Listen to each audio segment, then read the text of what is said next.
வணக்கம். இன்றைய முக்கிய செய்திகள்.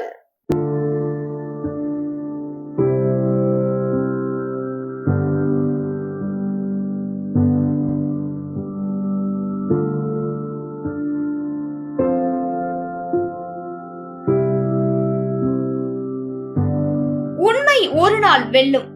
மழைக்காலம் வந்து புதுச்சேரியே நீரில் மிதக்க ஆரம்பித்து விட்டது. நேற்று புதுவையில் பெஞ்ச 14.7 சென்டிமீட்டர் அளவிலான மழைக்கே இன்னைக்கு புதுவையை ஸ்தம்பித்து நின்று கொண்டிருக்கிறது. அரசாங்கம் வந்து இம்மீடியட்டா ஒரு ப்ரோஆக்டிவான ஆக்ஷன் எடுக்காதது அது மெயின் காரணம்.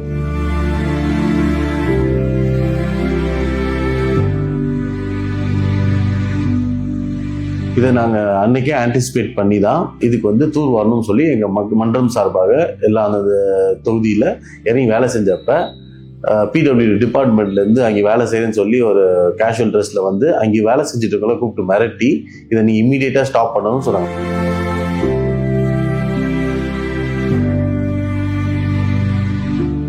பல இடங்களில் கழிவுநீர் வாய்க்கால்கள் தூர்வாரப்படாததால் அடைப்புகள் ஏற்பட்டு அவை சாலைக்கே வந்து தேங்க ஆரம்பித்து விட்டது. பிளாஸ்டிக் எல்லாருமே வந்து இது வந்து நம்ம பொதுமக்கள் நம்மளும் இதை வந்து ஒரு முக்கியமான அங்கமா இதை மனசுல கருதி நம்மளும் வந்து இந்த மாதிரி plastic bottles, plastic papers, plastic packs எல்லாம் வந்து நம்ம தூக்கி போடக்கூடாது. ஒன்று வந்து இந்த மாதிரி தூக்கி போடும் போது இந்த மாதிரி ட்ரைனேஜ்ல எல்லாம் இந்த காவாலெல்லாம் போய் இது அடைச்சினாலே தண்ணி அது போக வழி இல்லாம இது ஒரு டிஸ்டர்பன்ஸ், அந்த சேனல்ல டிஸ்டர்ப் ஆகும். இதனால நம்மளுக்கு வந்து மழை நீர் வந்து அது கடலுக்கு போகாம டிஸ்டர்ப் பண்ணும்.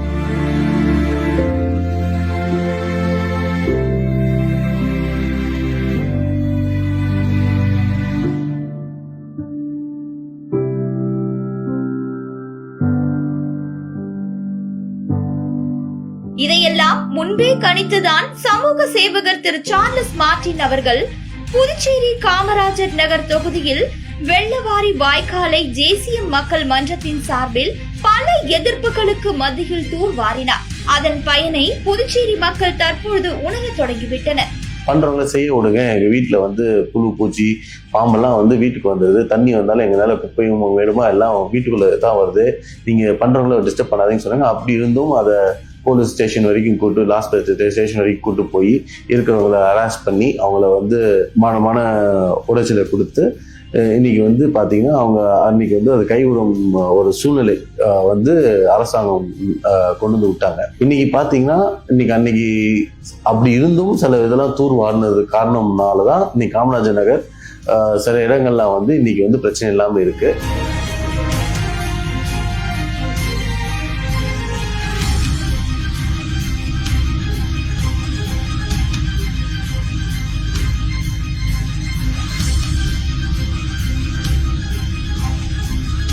பட் இதே வந்து நிறைய இடத்த வந்து தூர் வார அப்பவும் விடாம இருந்தனால தான் இன்னைக்கு இவ்வளோ ஸ்தம்பிச்சு போன இடங்கள்லாம் பார்த்தீங்கன்னா எங்கெல்லாம் அந்த காவா கரெக்டா தூர் வாரலையோ அந்த இடம் தான் மெயின் ப்ராப்ளம் இருக்குது.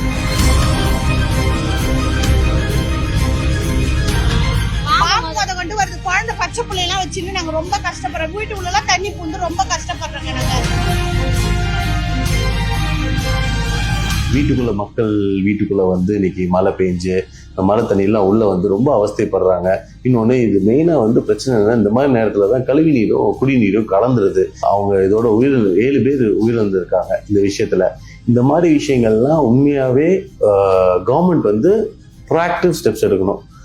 வருமுன் காப்போம் மாதிரி நம்ம வந்ததுக்கு அப்புறம் இதை வந்து எடுத்து பண்றதை விட இதெல்லாம் முன்னாடியே ஆன்டிசிபேட் பண்ணி இந்த மாதிரி பிரச்சனைகள்லாம் வரும்னு தெரிஞ்சுதான் நம்ம பண்றவங்களுக்கு நீங்க உண்மையாவே வந்து சப்போர்ட் பண்ணுங்க.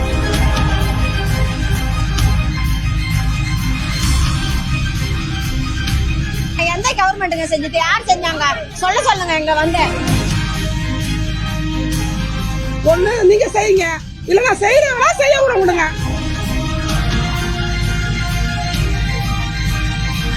யார் பண்றாங்கன்னு முக்கியம் இல்லை, இது எதுக்காக பண்றோம், மக்களோட நலனுக்காக பண்றோம், மக்கள் வந்து பிரச்சனை இல்லாம வாழ்வதற்காக பண்றோம். அரசாங்கம் உரிய தக்க நடவடிக்கை எடுக்குமாறு தாழ்மையுடன் கேட்டுக்கொள்கிறேன்.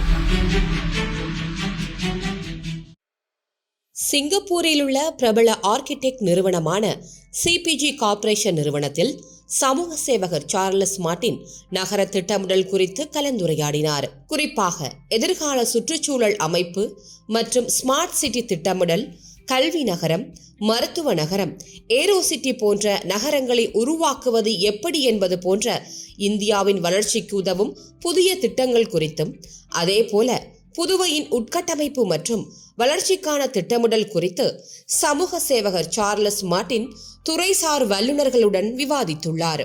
சிங்கப்பூரில் உள்ள புகழ்பெற்ற 188 ஆண்டு பழமையான ஆர்கிடெக்ட் நிறுவனமான சிபிஜி குடிநீர், போக்குவரத்து, விமான நிலையம், மருத்துவமனைகள், வணிக நிறுவனங்கள் என சிங்கப்பூரின் பல முக்கிய உட்கட்டமைப்புகளை உருவாக்கியது என்பது குறிப்பிடத்தக்கது.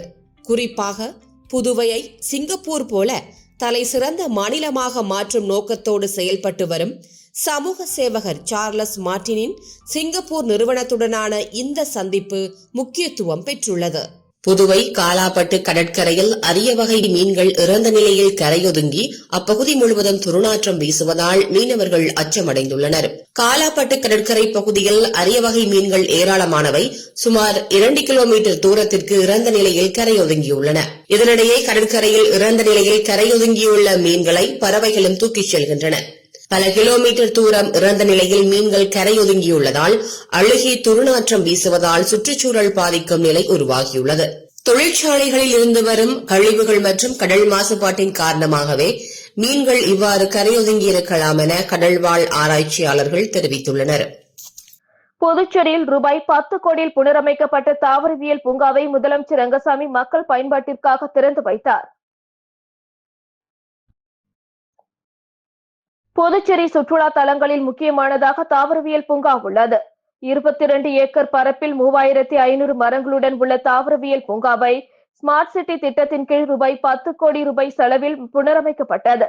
அதன்படி நுழைவாயில், டிக்கெட் கவுண்டர்கள், கழிப்பறைகள், நடைபாதை, ஆம்பி தியேட்டர், செல்ஃபி பாயிண்ட், வரைபடத்துடன் பலகைகள், புதிய சிறுவர் ரயில், பேட்டரி கார், பாரம்பரிய பொருட்கள் அடங்கிய குடில்கள், நீர்வீழ்ச்சி போன்றவைகள் அமைக்கப்பட்டுள்ளது.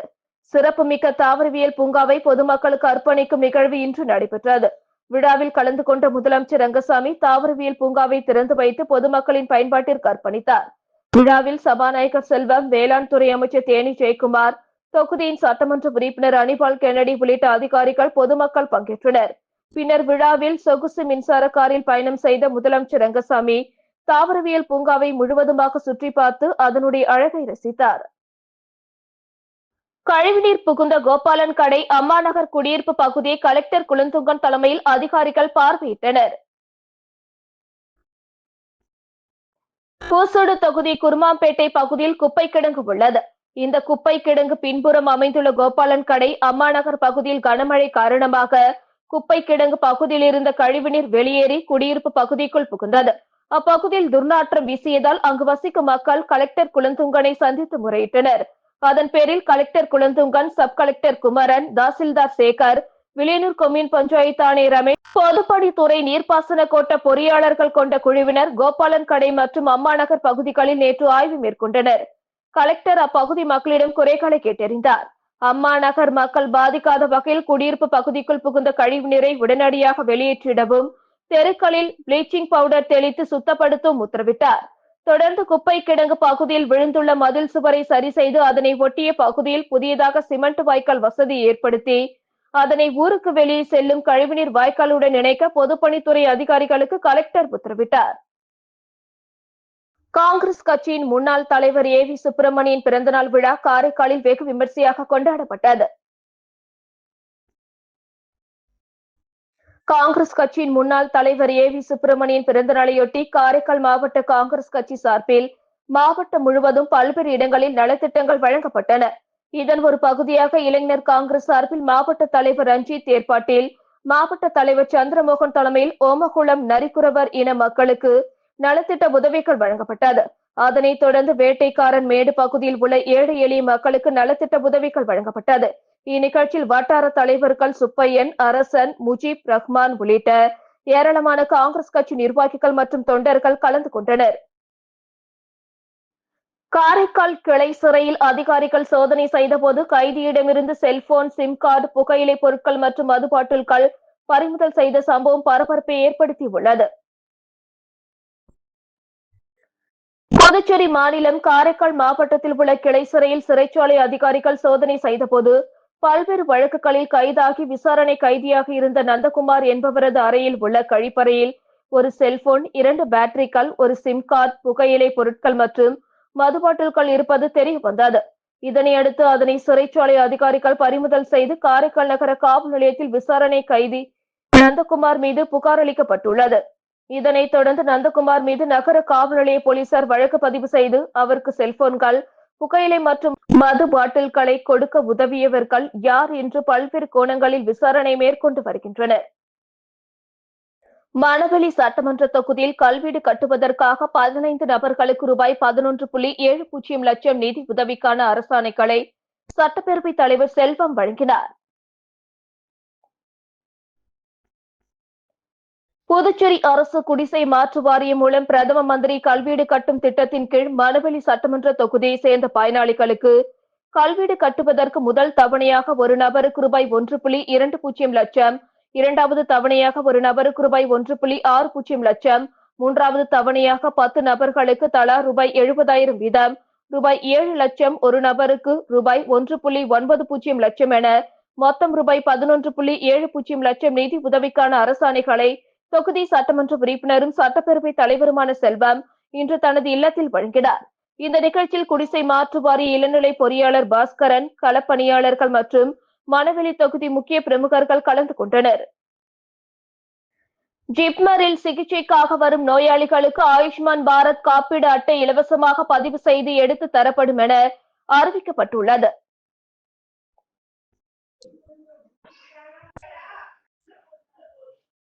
ஆயுஷ்மான் பாரத் பிரதான் மந்திரி ஜன் ஆரோக்கிய யோஜனா திட்டம் கடந்த 2018ஆம் ஆண்டு மத்திய அரசினால் துவங்கப்பட்டது.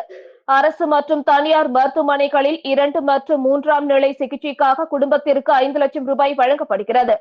ஜிப்மரில் சிகிச்சை பெற வரும் நோயாளிகளுக்கு இந்த ஆயுஷ்மான் பாரத் சுகாதார திட்ட பயனாளர் அட்டையை இலவசமாக பதிவு செய்து வழங்கும் திட்டம் தற்பொழுது துவக்கப்பட்டுள்ளது. இதற்காக ஜிப்மரின் மருத்துவ பதிவேட்டு மையம், புற்றுநோய் சிகிச்சை பிரிவு, பெண்கள் குழந்தைகள் மருத்துவமனை, சிறப்பு சிகிச்சை பிரிவு உள்ளிட்ட இடங்களில் சிறப்பு மையங்கள் ஏற்படுத்தப்பட்டுள்ளன. ஜிப்மருக்கு சிகிச்சைக்கு வரும் புதுச்சேரி, தமிழகம் உட்பட பல்வேறு மாநிலங்களை சேர்ந்த நோயாளிகள் ஆதார் மற்றும் ஆதாரில் பதிவு செய்துள்ள மொபைல் எண்ணையும் OTP சரிபார்ப்பிற்காக எடுத்து வந்தால் 14 இலக்கம் கொண்ட இலவசமாக ஆயுஷ்மான் பாரத் காப்பீட்டு திட்டத்திற்கான பதிவு செய்வதோடு பயனாளர் அட்டை பதிவிறக்கம் செய்து தரப்படும்.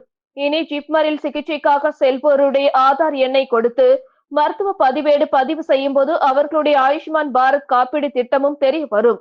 இதன் மூலம் சில கட்டண மருத்துவ சிகிச்சையும் ஆயுஷ்மான் பாரத் திட்டத்தின் வழியாக பெற்றுக்கொள்ள முடியும் என குறிப்பிடப்பட்டுள்ளது. உருளையன்பேட்டை தொகுதியில் சரிவர குப்பைகள் வாராததை கண்டித்து தொகுதி MLA நேரு உள்ளாட்சித்துறை அலுவலகத்தை முற்றுகையிட்டு போராட்டத்தில் ஈடுபட்டதால் பரபரப்பு ஏற்பட்டது. புதுச்சேரி உருளையன்பேட்டை தொகுதிக்குட்பட்ட பல்வேறு பகுதிகளை தீபாவளி பண்டிகையன்று முதல் சரிவர குப்பைகள் எடுக்காததால் தொகுதி முழுவதும் குப்பைகள் தேங்கி உள்ளது. இதனால் பல்வேறு தொற்று நோய்கள் பரவும் அபாயம் ஏற்பட்டுள்ளது.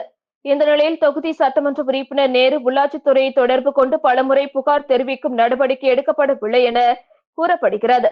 இதனையடுத்து MLA நேரு தலைமையில் 50க்கும் மேற்பட்டோர் உள்ளாட்சித்துறை அலுவலகத்தை முற்றுகையிட்டு போராட்டத்தில் ஈடுபட்டனர். அப்பொழுது அதிகாரிகளையும் அரசையும் கண்டித்து கண்டன கோஷங்களை எழுப்பியதால் பரபரப்பு ஏற்பட்டது. நோனாங்குப்பம் சுண்ணாம்பாற்றில் நீர்வரத்து அதிகரித்துள்ளதால் படகு சவாரி நிறுத்தப்பட்டுள்ளது. இதனால் சுற்றுலா பயணிகள் ஏமாற்றம் அடைந்துள்ளனர். புதுச்சேரி அடுத்த நோனாங்குப்பம் சுண்ணாம்பாற்றில் சுற்றுலா வளர்ச்சி கழகம் சார்பில் படகு குழாம் செயல்பட்டு வருகிறது. இங்கு வரும் சுற்றுலா பயணிகள் சுண்ணாம்பாற்றில் பயணித்து பாரடைஸ் பீச்சுக்கு சென்று ஜாலியாக ஆடிப்பாடி மகிழ்ந்து மீண்டும் படகில் பயணித்து படகு குழாமுக்கு திரும்புவது புதுவித அனுபவமாக இருப்பதோடு மனதும் புத்துணர்வு பெறும்.